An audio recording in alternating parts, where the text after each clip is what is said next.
श्री गणेशाय नमः. माझ्या मिनी ब्लॉगमध्ये तुमचं सर्वांचं खूप खूप मनापासून स्वागत आहे. तर आयुषला शाळेला सुट्टी आहे पण क्लासला सुट्टी नाही आहे, तर त्याला सोडवण्यासाठी मी निघालेले आहे.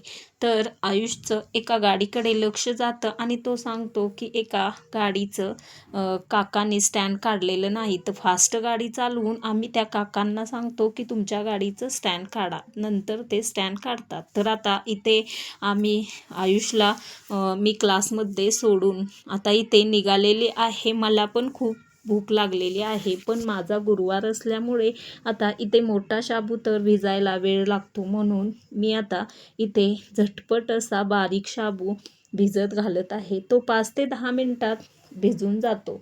इकडे सर्व तयारी करून घेतलेली आहे आणि आता इथे शाबू देखील आपला भिजलेला आहे.